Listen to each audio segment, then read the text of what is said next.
Em crise com o Congresso e com a popularidade em baixa, o governo Lula tem intensificado os embates com o Congresso Nacional após o governo recorrer ao Supremo Tribunal Federal para restabelecer o decreto que aumenta o IOF.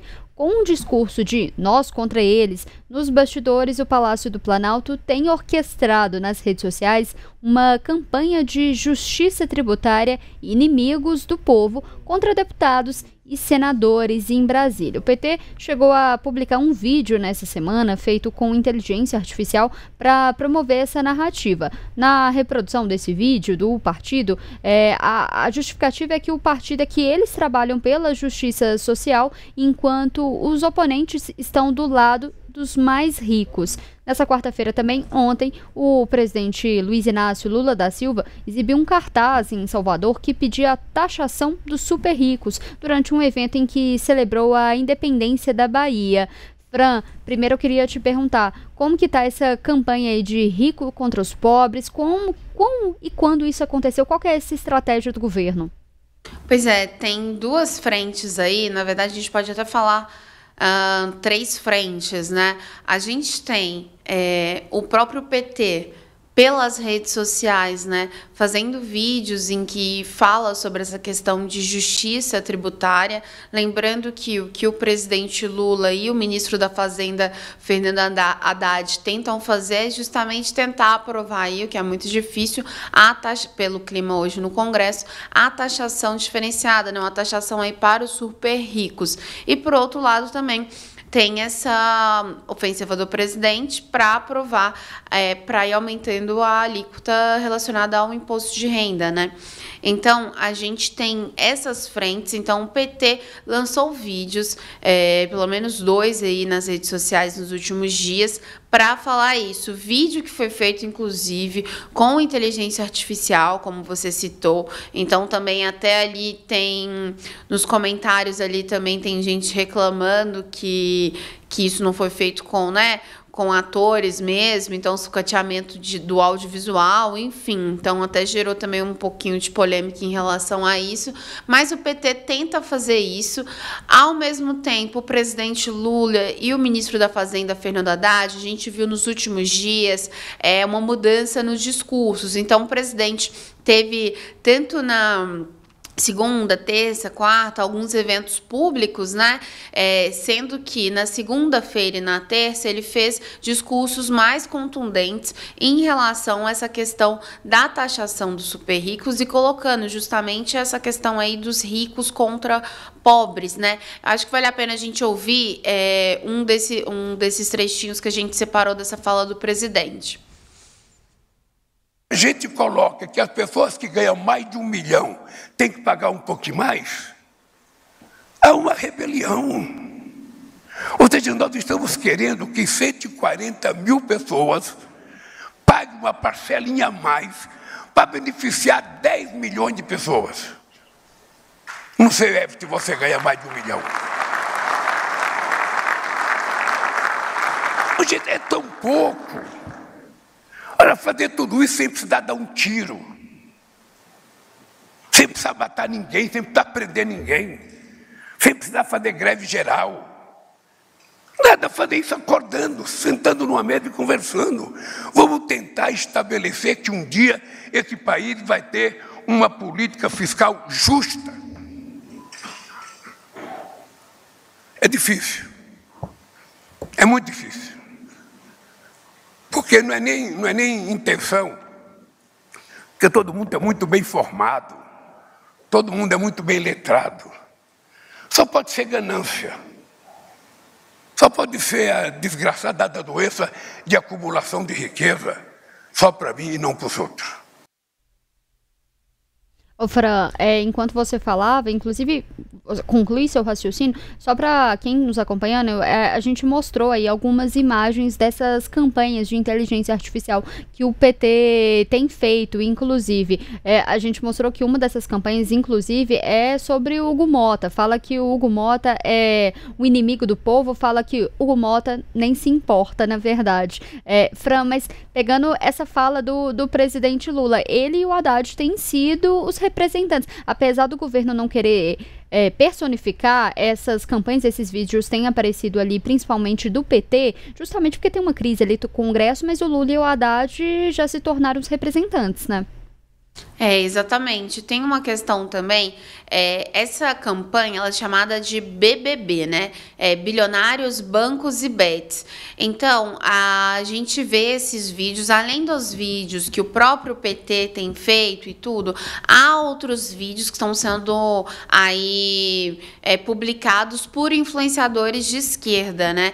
Então, ontem à noite, enquanto a ministra de Relações Institucionais, Gleisi Hoffmann, chegou a público para defender o Hugo Mota, porque, como você disse, né, tem essas hashtags, tem a Hugo Mota nem se importa, tem também hashtag Hugo Mota traidor, Congresso da Mamata, Congresso inimigo do povo. Então essas hashtags elas ganharam muita repercussão, e não só com esse vídeo do PT, nem é isso, mas com outros vídeos também que foram publicados por influenciadores. E aí ontem, à noite, depois disso que Gleisi Hoffmann veio a público e tudo, teve uma reunião aí com membros do PT, com a cúpula do PT, para tratar com influenciadores sobre estratégias em que vão colocar justamente continuar com essa campanha para frente, né? Então, hoje, há essa campanha especificamente relacionada com essa questão do IOF, mas há outras também já sendo planejadas, como, por exemplo, para mostrar o quanto que o Bolsa Família ajudou nos dois primeiros governos nos dois primeiros mandatos do Lula. Então, justamente, saindo daquilo que era o Brasil da União e da Reconstrução, se eu não estou me enganada com esse slogan, que era após o governo Bolsonaro, então que Lula iria chegar para arrumar as coisas. Então, entra nessa outra parte, que é justamente agora voltada para quê? Voltada para o PT tentar para o Lula voltar às raízes. E quem está coordenando essa campanha, inclusive, é um marqueteiro que já trabalhou com a Haddad em outras campanhas. Então, assim, que é basicamente o seguinte, olha, a campanha de 2026 já começou. O governo Lula não está podendo contar com o Centrão, então vai começar a fazer as coisas do jeito dele. E aí, quando você fala de personificação, a gente também tem, né, a imagem. Ontem, o presidente Lula cumpriu uma série de agendas na Bahia e ele, inclusive, apareceu, né, com uma foto, taxação dos super ricos. Eu acho que a gente tem essa foto. Isso, a gente está mostrando aí agora, para quem está nos acompanhando. Exatamente. Então, assim, e também por meio, como você citou, por meio do ministro da Fazenda, Fernando Haddad, que além de sair aí com essas... Eu não vou falar que ele tá brigando assim com o Congresso, porque nas falas públicas dele... nas falas públicas dele, o Haddad sempre tem adotado esse tom um pouco mais institucional. Assim como o Hugo Mota e Alcolumbre também. Mota, por mais bravo, irritado que esteja, até por isso a Gleisi foi a público para tentar apaziguar a situação, adota um tom institucional, porque isso faz parte, né, da situação ali. Mas o Haddad também tem aproveitado os discursos deles nesses eventos muito voltados para a economia, mas não somente, também em coletivas, enfim, saindo do Ministério da Fazenda, para falar sobre isso, dessa taxação, né, que é também a principal bandeira dele. E a gente também separou um trecho porque o ministro da Fazenda, ele também, assim como outros ministros, tem pegado esses cortes das falas para tentar repercutir e viralizar, né, nas redes sociais. Então vamos ouvir também esse trechinho aí da fala de Fernando Haddad. O que nós estamos fazendo aqui? Para que a gente elege uma pessoa com o perfil, com a qualidade do presidente Lula? Se não for para mudar o Brasil para melhor, gente, nós estamos lutando pela dignidade do trabalhador, que paga as suas contas. Nós vamos colocar 25 milhões de famílias pagando ou nada ou menos imposto de renda. Isso é fazer justiça. E sabe quantos vão passar a pagar? Que ganham ali 1 milhão por ano, 1.200.000 por ano, 10 milhões por ano, 140 mil. 140 mil pessoas para 25 milhões serem beneficiados. E aí você fala, não, mas você vai cobrar o que eles não têm para pagar. É a mesma alíquota de uma professora de escola pública. A alíquota em país rico chega a 40%. Nós vamos cobrar um mínimo de 10%. O mínimo. Se o cara já paga 2, que é o que eles pagam hoje, vai pagar mais 8. O mesmo alíquota que paga um policial militar, um bombeiro, uma professora de escola pública, a mesma alíquota. E está essa grita toda por conta disso. Então nós vamos continuar fazendo justiça social. Pode gritar, pode falar, vai chegar o momento de debater, mas nós temos que fazer justiça no Brasil. Fran, a gente tem visto toda essa estratégia, a gente sabe que tem uma crise agora no Congresso por conta do IOF, essa ofensiva aumentou por conta disso, mas a gente sabe que tem contornos ali eleitorais de 2026 por conta disso. A gente tem um governo que está com uma crise de baixa popularidade já tem algum tempo, a gente está se aproximando de um ano eleitoral, então o governo está tentando reconquistar esse eleitor, e principalmente quando começa, né, inclusive quero perguntar a sua opinião sobre isso, quando o governo começa essa narrativa, nós contra eles, os ricos contra os pobres, o PT relembra ali uma estratégia muito antiga, utilizada principalmente nesses momentos em que ele precisa conquistar um eleitor e que está em queda de popularidade. O PT geralmente sempre recorre a esses recursos, e a gente vê também, inclusive quero saber a sua opinião também, se isso não é uma tentativa do PT, do presidente Lula, em conseguir reconquistar um eleitor que ele tinha, que era das classes mais baixas, mas que até esse eleitor não está mais junto com ele. O que o presidente Lula quer com essa ofensiva, Fran? É exatamente isso, né? Porque a oposição fez um trabalho justamente nas redes sociais muito forte nesses 2 anos e meio, né, de mandato aí do presidente, justamente para emplacar que o governo Lula quer taxar mais as pessoas, independente de classe social, que o governo Lula trabalha contra o povo, que o governo Lula prometeu picanha e não está dando. Então, assim, a oposição fez um trabalho muito forte relacionado à questão do PIX, à questão do IOF, a questão do PIS/COFINS, várias outras coisas, inclusive que deu aí esse apelido de taxadade pro ministro da Fazenda, Fernando Haddad, a questão lá das compras de lojas internacionais, né, como o Shein, enfim. Então, isso, querendo ou não, causou dano na imagem do governo, e aí pode se acrescentar com outras questões, da questão da alta dos alimentos. Oi? E INSS também, né? Foi uma grande crise. Exatamente, aí junta com a questão dos alimentos, a questão enfim, de várias outras aqui que foi no fim aí, foi ajudando para abalar essa imagem do governo Lula, né? Como você falou, teve a crise do PIX também, né, Fran? Então, assim, foram várias crises. Teve INSS, crise do PIX, que o governo teve que fazer. Essa questão do corte de gastos, do IOF, a gente vai até falar sobre isso, porque da onde que surgiu tudo isso? Teve a crise do IOF, que é do corte de gastos. A grande questão é que a crítica é que o governo transformou um imposto que deveria ser regulatório e um imposto arrecadatório. Em vez de fazer o corte de gastos, o governo não tem feito ali também o dever de casa, mas estava só aumentando o imposto. Então, assim, é uma série de críticas e de questões que o governo não tem conseguido realmente defender, né, Fran? E tudo isso no sentido... Então, como governo, a oposição fez esse trabalho muito bem feito, relacionado aí para viralizar, para atingir a imagem do governo, algumas coisas durante esse meio do caminho. Então, o que o governo Lula resolveu, enfim, fazer o que o Sidônio Palmeira, ao chegar em janeiro deste ano, falou que iria fazer na SECOM, que era tentar que a comunicação do governo ainda era muito analógica, então trazer esse viés digital. Patinou e está tentando agora. Ontem, na reunião lá com os influenciadores, foram uns 270 influenciadores para tentar aí discutir alternativas, né? Então, assim, o governo Lula tenta se posicionar agora, de certa forma. Por que é importante essa estratégia para o governo? Ela deu certo em outros anos e, querendo ou não, também é importante para o governo agora, porque é um discurso que faz sentido para o governo do PT, do ponto de vista que já essa rivalidade de fato com a direita, e a própria direita também se alimenta disso para se manter, para manter com o discurso, para se manter viva também, e porque é importante, né? Você precisa ter querendo ou não, o modus operandi hoje de fazer política vai muito nesse ponto. Você precisa ter alguém para você rivalizar, para você ser o contra-argumento ali. Então, assim... O herói contra o vilão, né, Fran?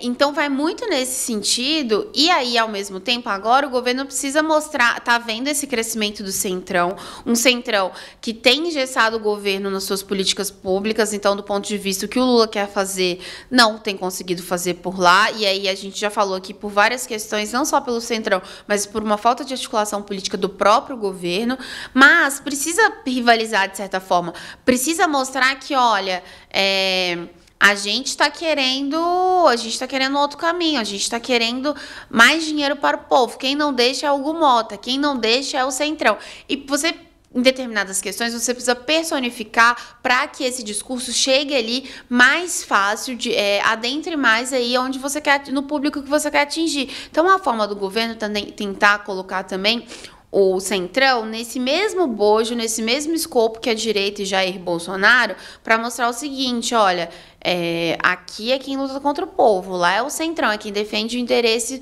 do mercado. Então, o governo Lula antecipa 2026. Por quê? Porque isso também já começou para a direita e começou para o Centrão. Então, não tem, vendo as saídas de hoje, do que o governo tem para fazer, se ele não tiver esse apoio popular, ele não vai conseguir fazer mais nada. Então, o governo Lula tenta, nesse momento, trazer de novo essa base aí. Então, na segunda, a gente viu também o governo lançando questões do Plano Safra, que vai... E que, querendo ou não, agradou também o Movimento Sem Terra. Então, assim, o governo Lula tenta ali nesse instante, neste momento, tá mais perto de quem o elegeu. Então, isso ficou esquecido 2 anos e meio. Agora que a imagem tá ruim, que a situação tá péssima, o governo tá tentando voltar às raízes para buscar uma saída, uma solução para isso. Queria aqui registrar a participação de quem está nos acompanhando aqui na live. O Michel Oliveira está aqui criticando, falando que era isso mesmo, que quem votou, segundo ele, no presidente Lula já tinha que esperar, que já era esperado aqui na avaliação dele, essa questão do imposto. Fran, uma dúvida, uma questão, queria saber a sua opinião. A gente sabe que a esquerda, o PT, sempre patinou muito nessa questão de ofensivas ali nas redes sociais, de como agir. A direita sempre dominou essa questão da comunicação muito mais do que a esquerda. Essa tentativa de agora, esses vídeos com inteligência artificial, você acha que a esquerda tem conseguido acompanhar a direita nessa estratégia ali do embate na rede social? Assim, o governo... olhando só no recorte principalmente de ontem para hoje, assim, tô até buscando os números aqui, mas teve resultados significativos para antes um governo que não tinha nada. Agora, ainda é difícil, porque a direita não começou nisso ontem, né? A direita já está atenta a essa questão digital faz muito tempo. A gente está falando de antes das eleições de 2018. As redes sociais impulsionaram e ajudaram muito o ex-presidente Jair Bolsonaro, por exemplo, e o governo Lula ignorou isso por muito tempo. A gente pode...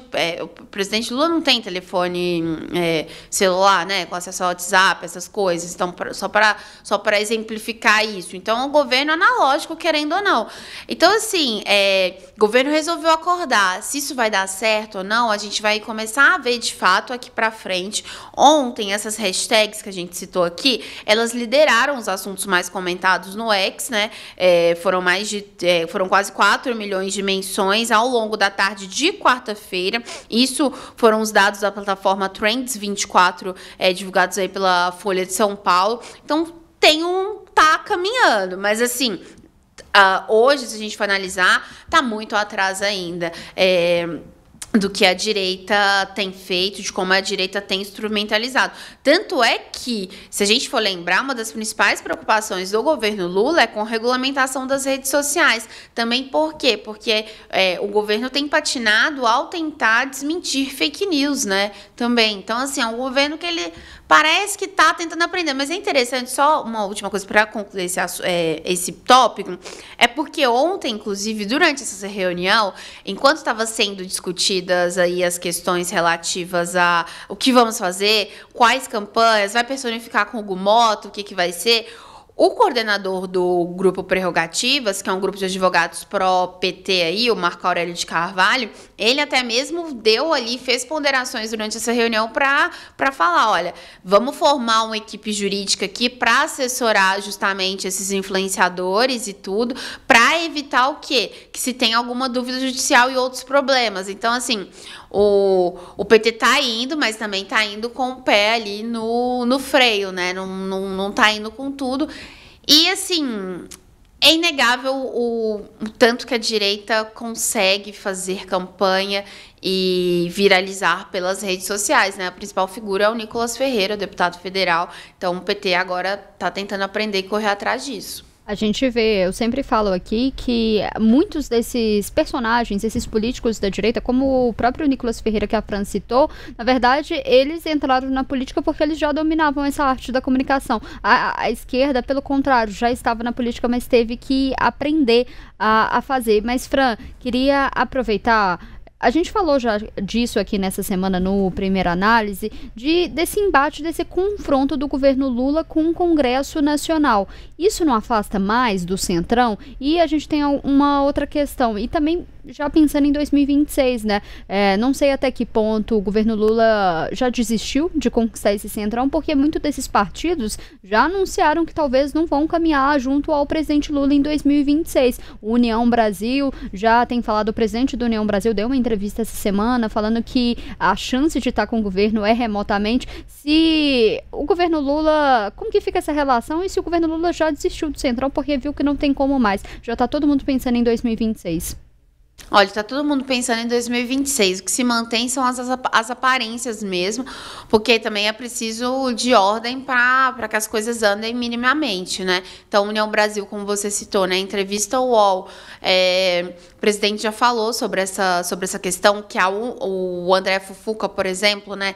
Que é quem tem cargo, deixa eu até um segundo aqui, mas que é quem tem cargo é por uma cota justamente do... perdão, o André Fufuca não é do PP, não é da União Brasil, é do PP. Então, o Ciro, em entrevista ao UOL, até falou, olha, esse ministério aí é uma cota pessoal do presidente Lula, coisa que o André Fufuca não tem nada a ver ali com o PP. Mas como eles vão se juntar com a União Brasil, né?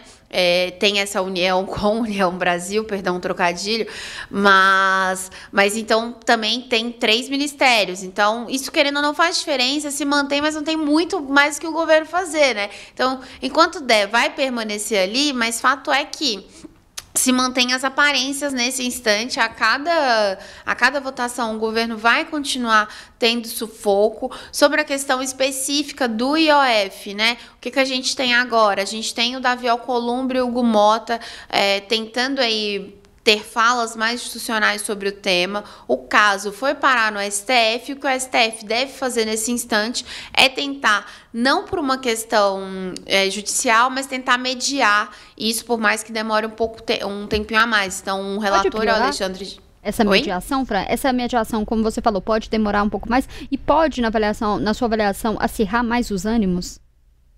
Tudo é possível, né? Depender de como que vai ser essa mediação, com certeza. Porque esse ponto do IOF é algo que o Congresso não vai abrir mão, né? Foram 383 votos, a maior derrota, derrubando aí um decreto presidencial desde 91, né? Exatamente, desde o Collor. Então, assim, é muito significativo. Então, o Congresso nem pode abrir mão, se for pensar estrategicamente disso, porque senão você abre mão do poder, né? Então, assim, e o Hugo Mota, a gente viu ele se posicionando de forma mais contundente nos últimos dias. Ontem ele deu colocou panos quentes na situação, né? A gente tem até a fala dele, se você puder... Eu vou ler aqui. A gente preparou uma arte com o que o Hugo Mota falou ontem. Ele falou o seguinte, que tem sido aí uma relação de muito diálogo, de respeito, porém de independência, como rege, segundo ele, a Constituição. A gente está acompanhando aí na tela. Segundo Hugo Mota, nós temos procurado com essa independência manter uma convivência harmônica, porque quem ganha com isso é o país. Fran, aqui eu queria já te perguntar, ficou uma frustração desse governo porque o Hugo Mota foi eleito tanto com votos do PT, com votos da oposição, com algumas promessas, mas será que o Hugo Mota realmente traiu, está cumprindo tudo que foi acordado durante essa eleição, durante essa articulação? tá cumprindo nada, né?